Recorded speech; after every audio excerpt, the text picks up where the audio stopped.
Hello everybody, welcome to today's session. You can stop blowing your top. This class is part of our Fundamentals of Family Peace series. My name is Lori Petro and I'm the founder of Teach Through Love. Today I want to show you how stress and anger can damage your relationship and your health and the development of your child's brain.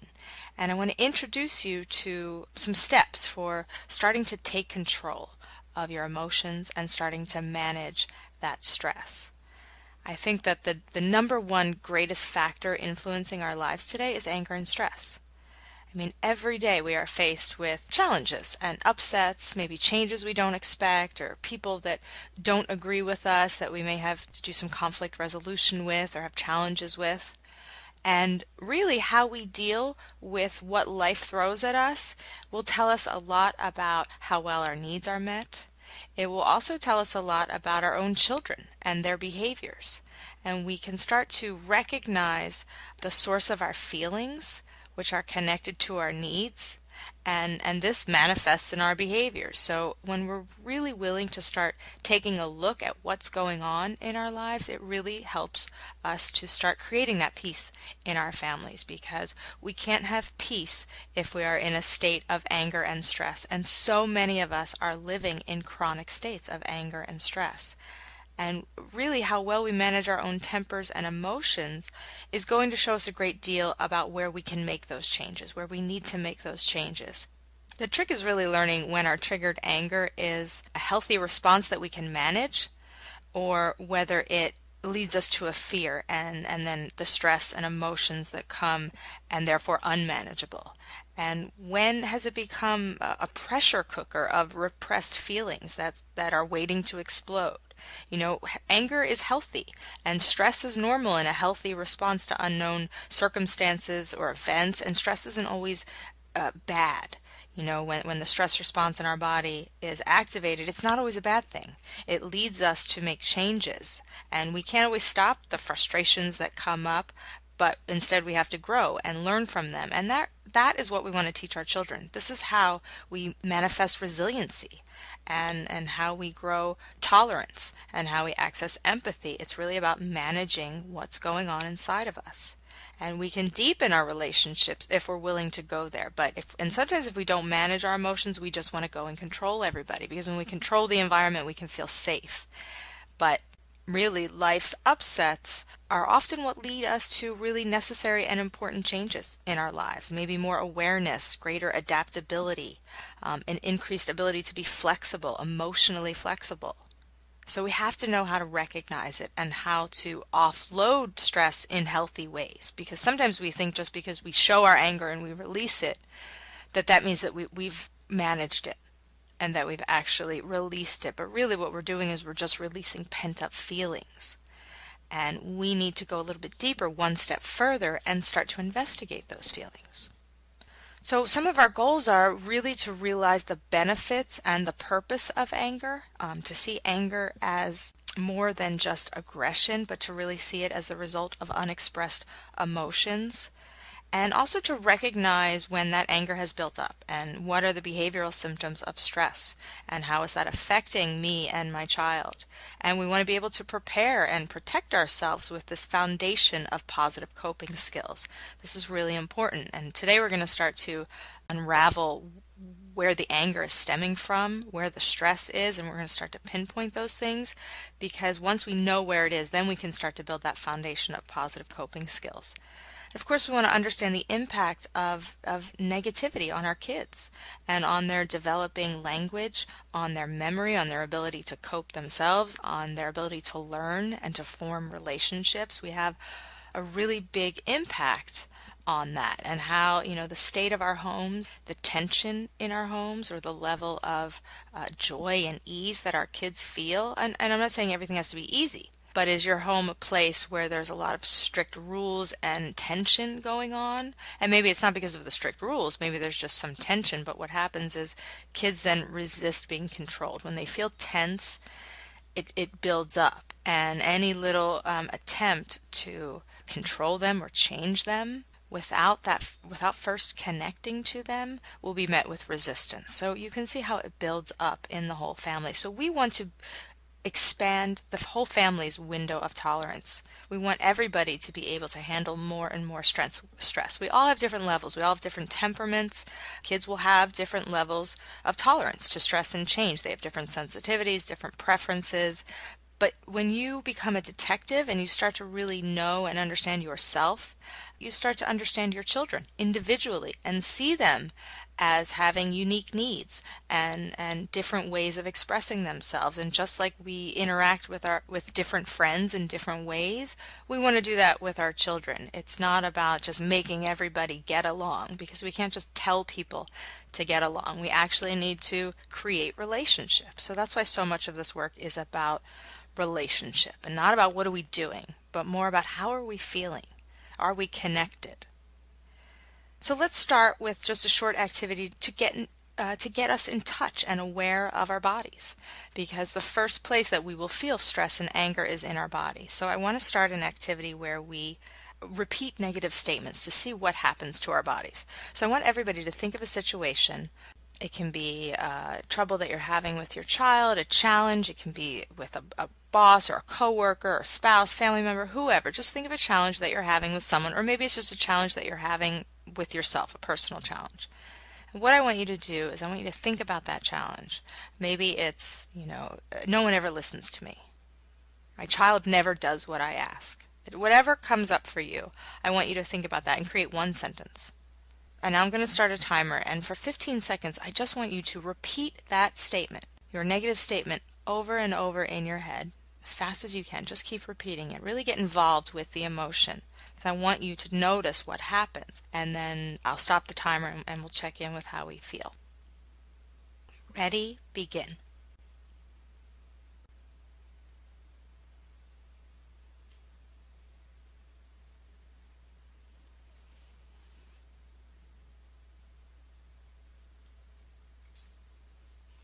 And stop.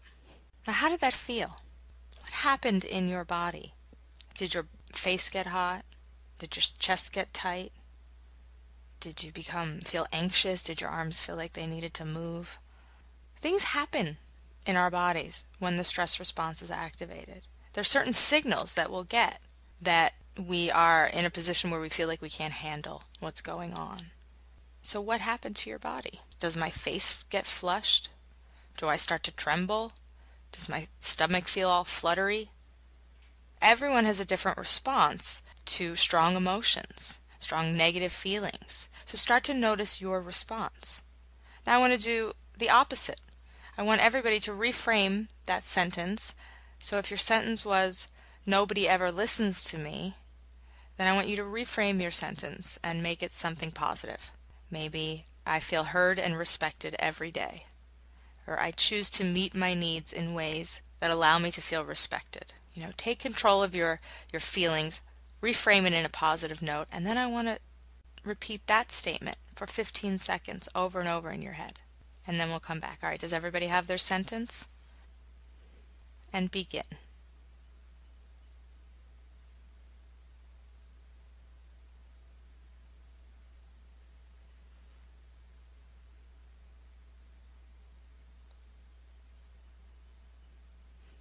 And stop.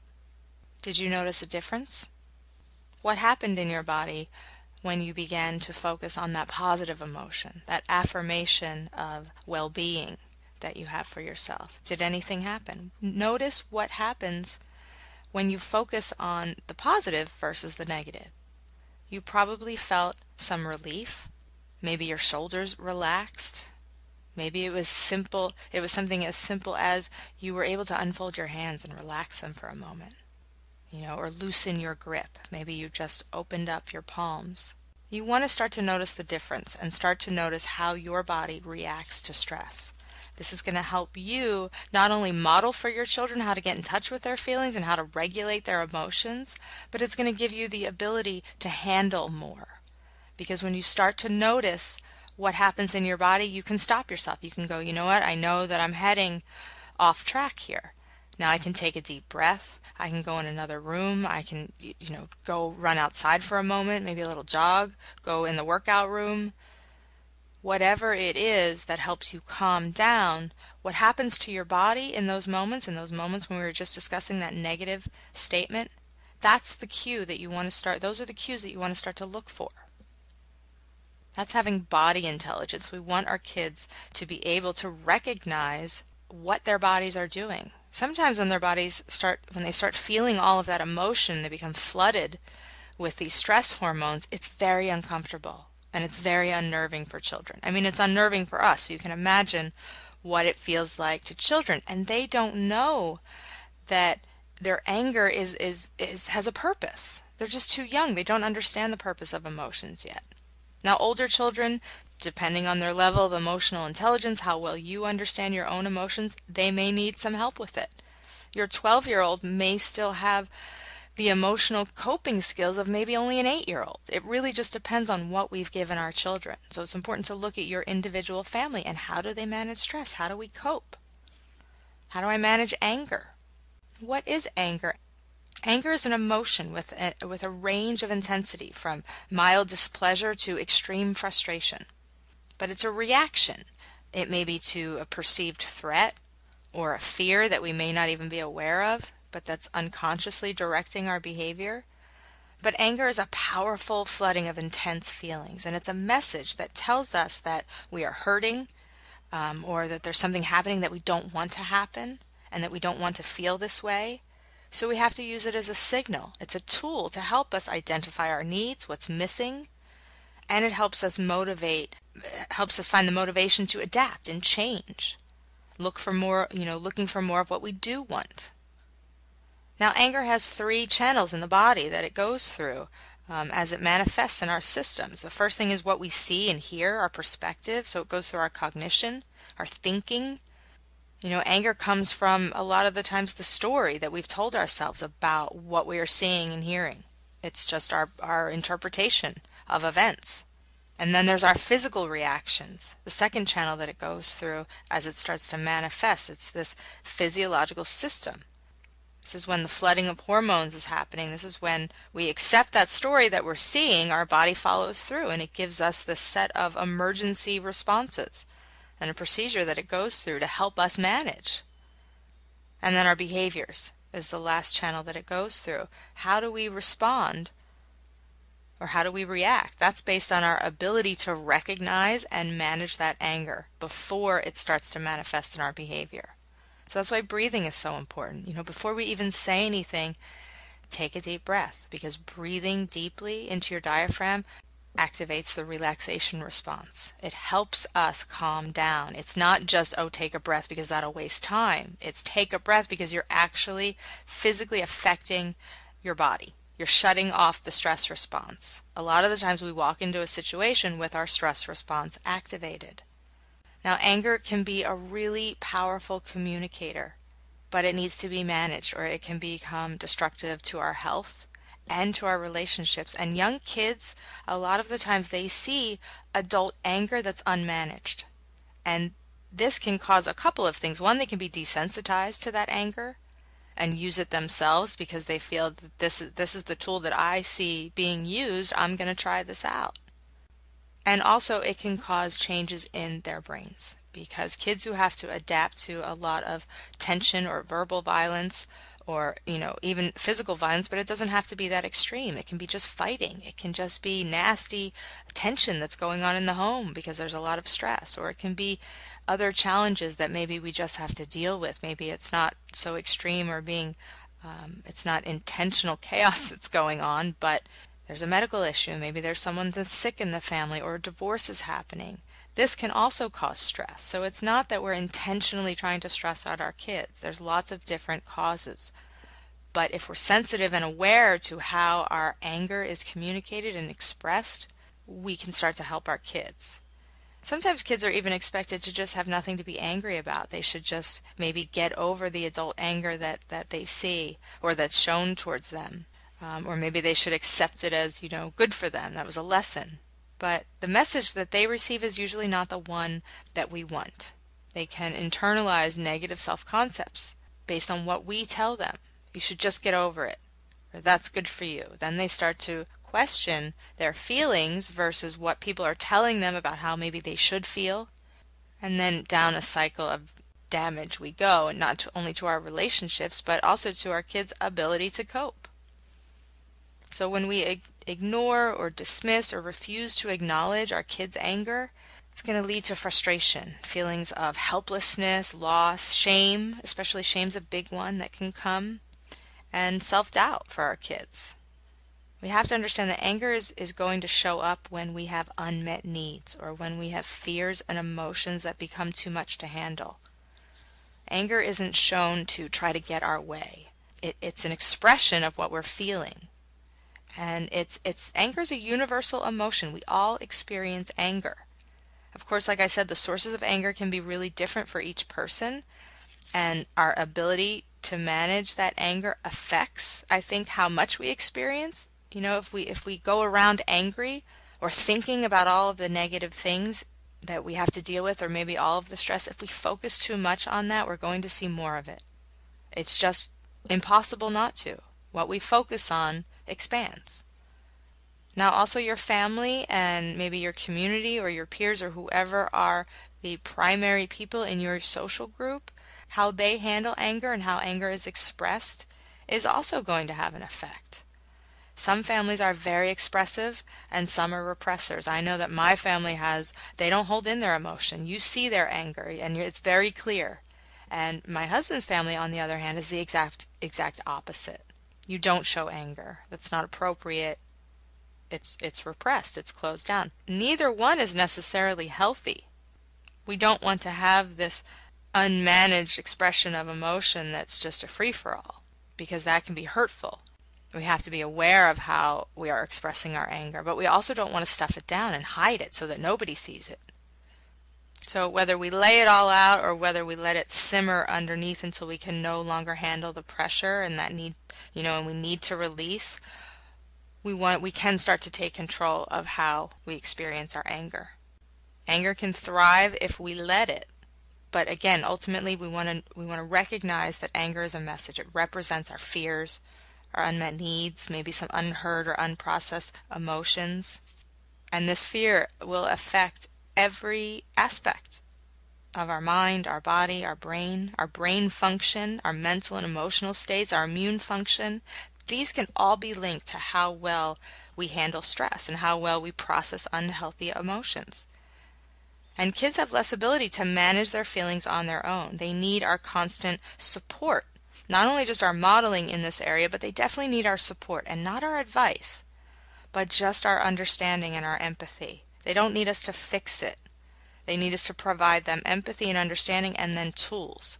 Because self-regulation is experience dependent. Kids won't just grow out of tantrums if we don't give them the tools to manage their emotions, or if we just try to shut down their emotions and try to change behavior with fear or threats. We also want to be aware of when we're being inconsistent in our responses. If we are calm one moment and then angry the next, and then calm and then impatient, that inconsistency can exacerbate some behavioral problems and challenges that we have. Because kids, that inconsistency and unpredictability of our responses, that changes the way your child's brain reacts. And a kid who is on high alert is one who's in a state of anxiety, in a stressed state. So he's going to be less able to handle what comes up.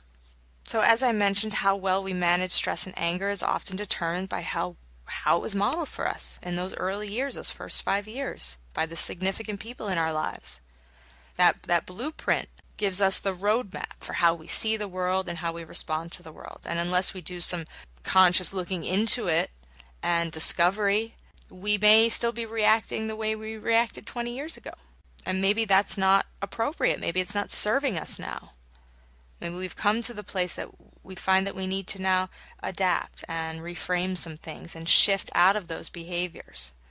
Because they're really ingrained. Unless we consciously seek to start to shift and change how we are, it's hard not to just fall back into our habits, whatever our habits and patterns and our triggers are.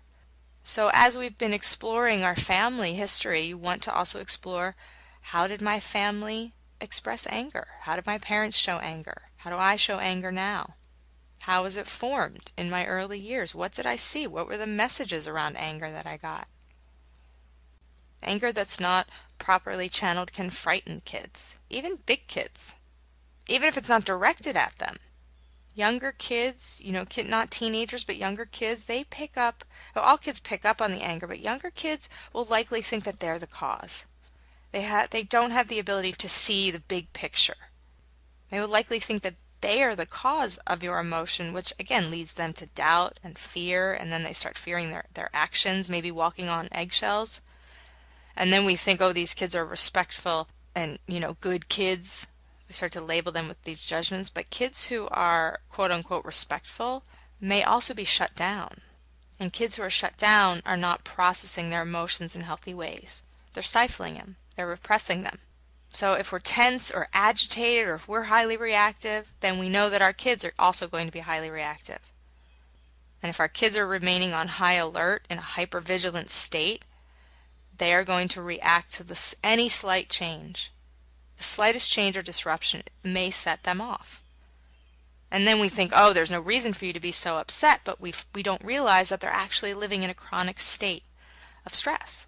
So you can see that this anger that's left unmanaged not only takes away our peace and our time and our energy, but it can damage our health. Of course, it can damage our relationships, but it really can damage our health. Kids with a lot of stomach aches or headaches, those are kids that are telling you that something else is going on. So anger deprives us of a healthy, functioning immune system and our ability to problem solve and motivate ourselves. Because if we're in this chronic state of stress or anger holding in, what happens is our thinking is constricted. We don't think clearly. We're not able to problem solve because we're not able to open ourselves up to solutions because we're holding on so tightly. We're less resourceful. We're not able to manage conflict in cooperative ways if we're holding on to anger, if our anger is unchecked. Now, as kids grow, they develop and grow their brain hemispheres, and those hemispheres of their brain and all the different parts of the brain need to integrate and work together to help them control those primitive systems like fight or flight and have impulse control. But a stressed brain cannot develop that ability. They can't integrate and work together because when we're in a stressed state, our higher brain, our executive function, that cognitive thinking part of our brain shuts down. But when all the systems are integrated and working together, this is what gives us resiliency and the ability to tolerate the outside stressors. So when anger is positively directed, it can really help us recognize what we want to change. But how do we know when it's out of control? How much is too much? You can ask yourself, how much time is there from the inciting incident or the conflict that happens to me losing it? On a scale of 1 to 10, where are you on that scale? With a 10 being I can stand here as peaceful as a sleeping baby all day long, enforce limits, okay, confident, calm, or 1 is I wake up and I want to jump down my kid's throat. Rate yourself. If you're low, if you're on that lower end of the scale, then you know what you need to work on. Expanding some tolerance, your ability to handle that stress. Now I want to just clarify what we mean by stress and anger, because I know we've been talking about stress and the stress response. So I want us to think of stress as the physiological response that happens in the body. The stress response is an automatic process that happens. It's our self-protective mechanism. It's a reaction, it's a neurological response with no conscious thought. It just happens. So the stress is the body's way of responding to a threat. It's an automatic process that helps us adapt to changes in our circumstances. Right? All those little changes that we experience. And this happens every day. It ebbs and flows. We experience minor stressors like, we spill coffee right before we go to work, or we're having trouble finding our keys. And many of the times we can adapt. If we realize that we're out of eggs, we can adapt and make fruit for breakfast, or yogurt, or cereal, or something different. Or when the meeting time has changed, we can adjust and continue with another task. Or when school is closed because of the weather, we might not like it, but most of us can handle some of those small changes with relative ease. Then again, maybe we can't. Maybe when we can't find our keys and we're late for work, maybe at this point we're not so able to handle the stress and we start to break down. So the stress response causes physiological changes in the brain and the body. Whenever there is a demand for change, we can call the demand for change the stress, then the stress response is elicited. And this is when our heart rate increases, our blood pressure goes up, and our bodies release those stress hormones like adrenaline and cortisol, which flood the body to provide the energy necessary to get us back on track. You know, in evolutionary terms, it was for survival and protection. And this process, this stress response system, this process involves all of the major systems in the body shutting down. So all of the energy goes to getting us out of danger, because that's what our mind is perceiving. You know, it may just be no more ice cream for our kids, but in their mind, a threat is a threat. A threat to what they want is a threat to what they want. They can't really distinguish it. They don't have the maturity. Their brain doesn't have the maturity to think in those concepts. So it's not more yelling or more rules or more insistence. It's about calming the stress response. Anytime that physiological process happens in our body, these are the questions that run through our head. Am I safe? Am I okay? Do I have what I need? That's what takes over our thinking. If the answers are yes, we can relax, we start to move forward, we can adapt, make changes. But if we perceive the answers to be no, and children do because they're just, again, immature, then we need to do some work so that we can disengage that alarm system. So stress can be acute and protective, you know, running to save someone from getting, hit by a ball, or running into the street to grab a kid. That stress response is acute, it's protective, it gives us the energy to run faster, to help someone. Or it can be chronic. It can be low-level chronic stress, which leads to, again, that long-term damage of multiple systems in the body, the brain, and our relationships. So I want you to start to reframe what you see when you see anger in your kids. A child who's acting negatively, they're stuck in a survival brain state. They're in their brainstem. They're not making cognitive choices. They're acting emotionally from that self-protective, primitive part of their brain. And they need to co-regulate with another adult with whom they have a significant relationship or close relationship. When our stress response is activated, it's not activated through what we logically perceive and can think about. It's activated and perceived through our amygdala, which is our fear sensor in the brain. And if the amygdala senses a threat, it doesn't send it up to the higher brain for confirmation. It goes right down into the lower brain for protection. So fight, flight, or flee. So your children are acting emotionally. They're not, even I've had people say to me, my child stood there and was completely defiant and calm and cool. She was not stressed. She was stressed. Kids show stress in all different kinds of ways.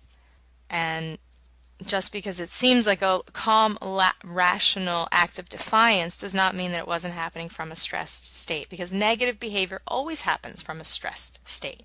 So let's talk about what stress looks like, because sometimes it's not exactly what we think of.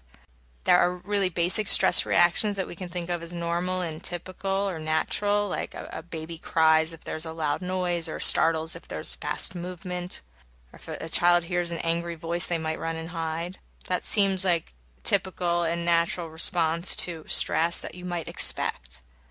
But what about when your child doesn't answer you?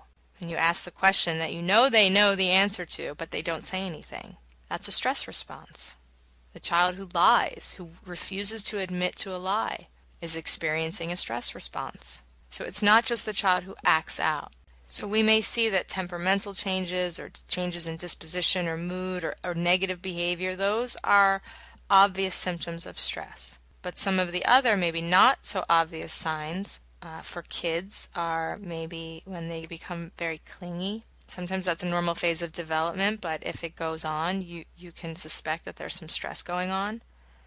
Kids who can't calm down, kids who have stomach aches, headaches, tense muscles, they're holding a lot of body tension, bedwetting, constipation, hair twirling, sucking on clothes or fingers or thumbs, eating issues, self-harm, kids who can't sleep, biting, chewing.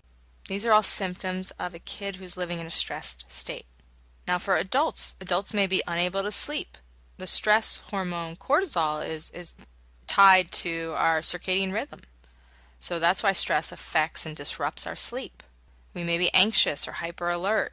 Again, the tense muscles, digestion issues, heartburn, nausea, faster breathing or shallow breathing.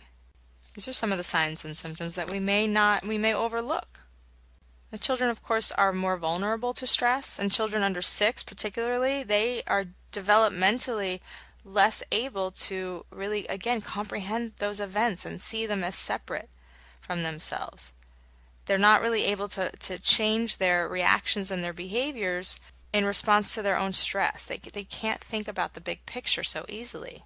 So we have to recognize that impact for kids is going to be more profound for young children. Also their diet, a lot of fast food or sugar, processed foods. It's cyclical. Stress, nutrition, rest, they all work together. Kids with trauma histories. So with a low tolerance level, we have less ability to regulate our strong emotions, and small things can really threaten our sense of safety and security. But when we have increased our tolerance for frustration and pain and change, then we have a wider threshold for discomfort. So let's end with a little activity. Let's talk about stress and how it affects you and your behavior and your actions. How do you react when you get stressed? Do you slam doors? Do you yell? Do you punish? Do you threaten? Do you run away and hide in another room and remove yourself? You throw things? What goes on when you get stressed? When stress shuts down your thinking centers and your perspective is limited and there's confusion and you can't remember things, you can't think clearly, what happens? You want to look at how stress is affecting me mentally, emotionally, how it's affecting my behaviors. And then, of course, look at your children and how is stress affecting them? How does it manifest in their behaviors? You have an exercise here that you can complete to really start to do that investigation. Children have immature brains, and their skills for managing their fear and their stress are not very reliable. It's not always efficient. And when we become overwhelmed or stressed and unable to manage it, then they aren't able to manage it.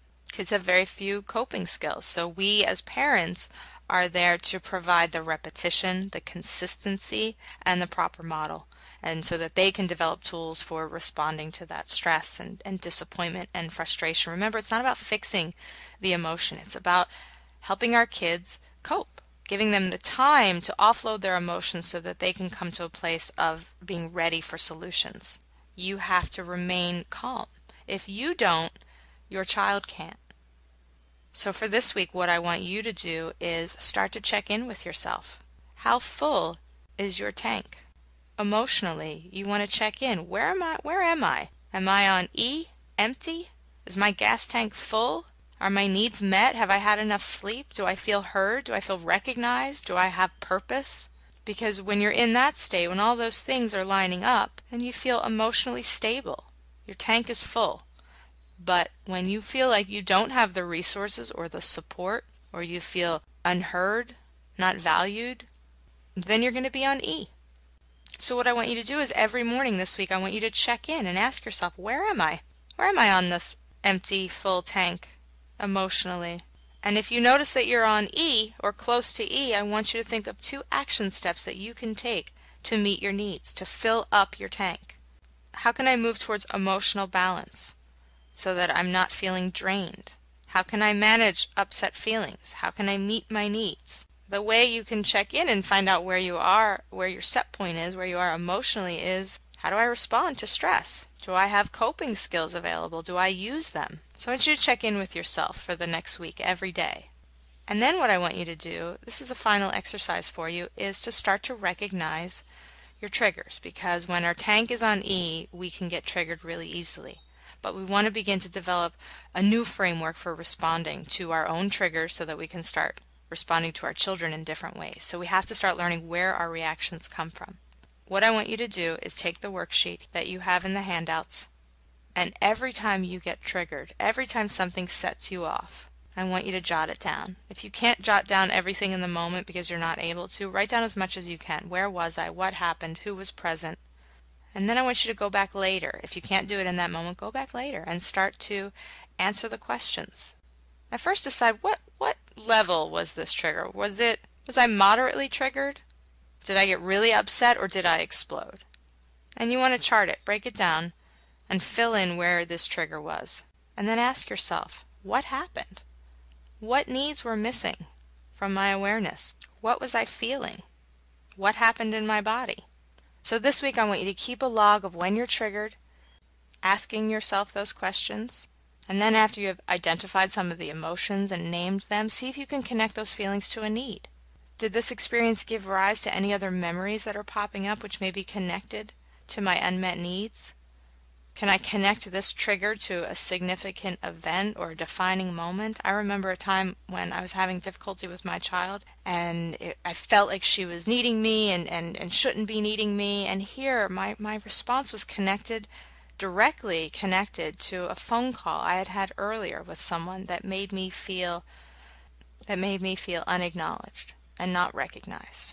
And the moment that my daughter needed something from me that I was not given just 20 minutes earlier, my body immediately reacted. But it wasn't reacting to her, I was reacting to how I felt earlier. And it wasn't until I became aware of that I was able to breathe it into my body. And then I was actually able to be present for my daughter, and then suddenly she didn't need me anymore. This was an experience that happened when she was about 3.5. And suddenly it just, the whole energy changed. She was okay, I was okay.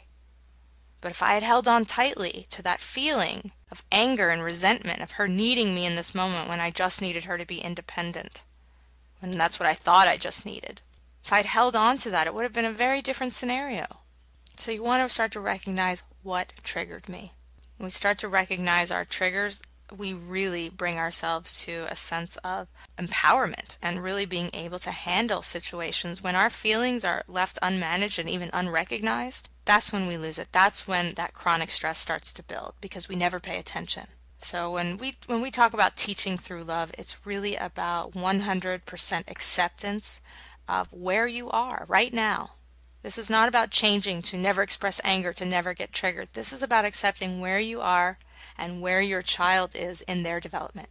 And each stage is going to build upon the previous stage. And this whole experience of parenting a child is about healing and growing as a person. And you can do that by starting to become aware of your own feelings and your own reactions. So that is our lesson for this week, everybody. Until next time, please remember it is about consciousness, not perfection. Take care and make it a great one.